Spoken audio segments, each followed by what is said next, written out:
The footage you are watching from 1976 was only ever shown once on television, but the memory of it has haunted some people ever since. It's a report about a werewolf figure that was associated with two Celtic stone heads found by children near Hadrian's Wall on the border between Scotland and England.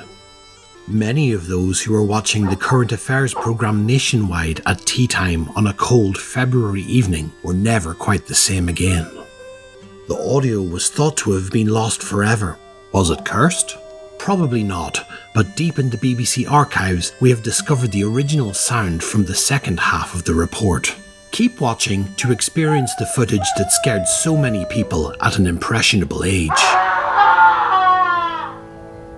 According to Luke Casey, the original nationwide reporter, the Celts believed the head was as powerful a symbol as the cross is to Christianity.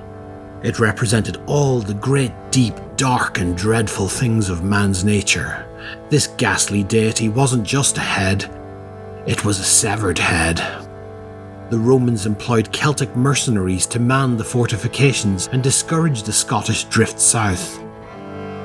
These Celts brought their religions with them. While they varied from tribe to tribe, what they had in common was the head. Prisoners taken in battle were disemboweled in front of the many shrines, and the severed heads of the bravest and wisest were kept as a gruesome talisman. The gods themselves were heads of stone, and if there's any truth in the old stone tape theory, what more likely receptacle could there be to store up the awesome memory of those savage times? Those cold, impassive eyes must have soaked up death like blotting paper. Let's pause here briefly and look at this so-called stone tape theory that the nationwide reporter Luke Casey talked about in his script. Well, viewers were probably more familiar with this idea at the time thanks to a ghost story shown a few Christmases earlier on the BBC. It's the curious idea that rocks and stones can somehow record past events and store traces of human thoughts and emotions. Okay, with that in mind, let's return to the nationwide story. Well, just recently, something very strange happened in this most unmagical looking council house at Hexham in Northumberland.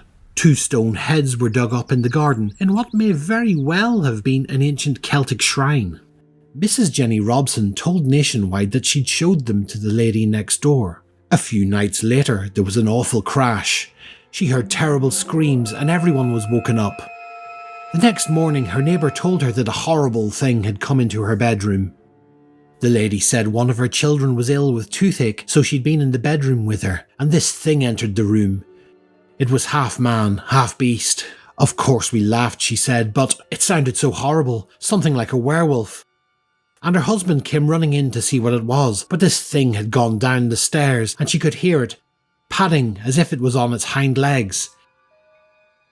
And when he went downstairs, the front door was open, so it must have left that way. A werewolf? Padding around the Geordie council estate? It sounds ridiculous. So who or what was it? Mrs. Robson hasn't a clue, and it must be said that neither she nor her neighbour knew anything about Celtic mythology or the horrible things associated with those ritual heads. They were sent off to be examined and eventually arrived down in Southampton at the home of Dr. Anne Ross. Dr. Ross is one of the country's leading experts in Celtic studies. She's written 3 definitive books on the Celts and their culture. So it's reasonable to assume she's a level-headed lady, not given to wild flights of fancy. And yet she too claims to have had strange experiences after coming into contact with the heads. Dr. Ross said that 2 or 3 days after she received the heads, she woke up in the middle of the night. Her family would keep the hall light on and the door slightly open because her young son was a bit frightened of the dark.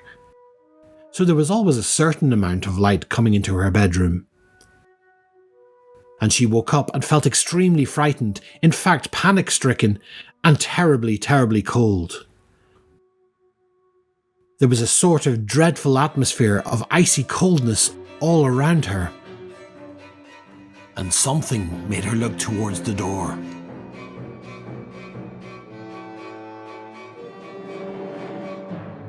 We'll pause here because this is the point where we've recovered the original audio.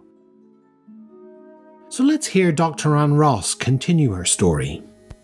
Towards the door, and as I looked, I saw this thing going out of it, and it was about 6 feet high, slightly stooping, and it was black, against the white door, and it was half animal and half man. The upper part, I would have said, was a wolf, and the lower part was human.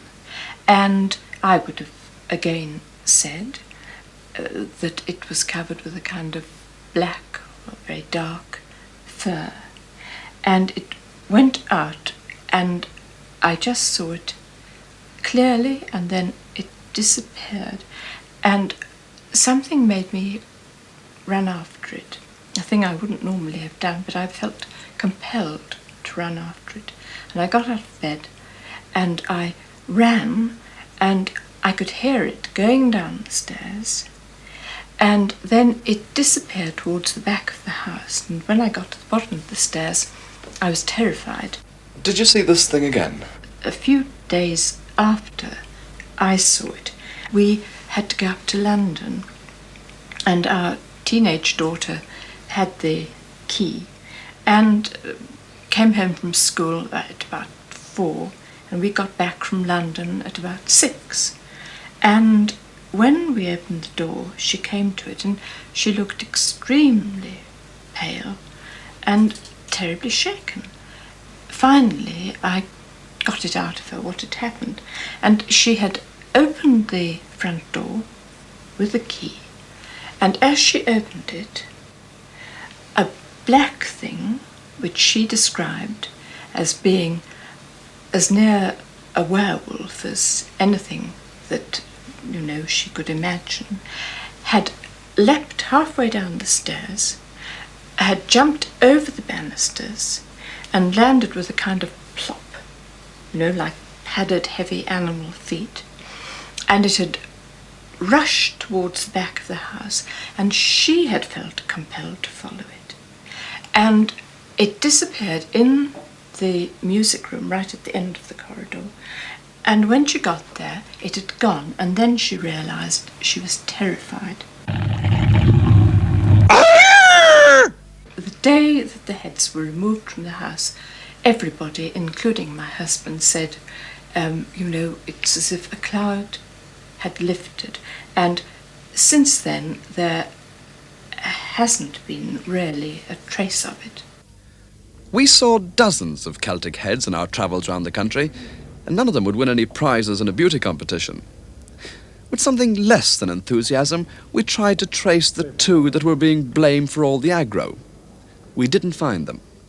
It seems that the various people who had them were only too happy to see the back of them, and they weren't terribly worried about where they went. Well, do you believe it? Can it be possible that horrible experiences that happened thousands of years ago can somehow be imprinted or recorded in a stone head, and then sort of played back when something comes along to trigger them off? Well, I've got to admit it sounds fanciful in the extreme. But then, supposing somebody had told one of the great composers, say, that hundreds of years after his death, an entire symphony could be captured in a little thing like this, he'd have thought they were raving mad.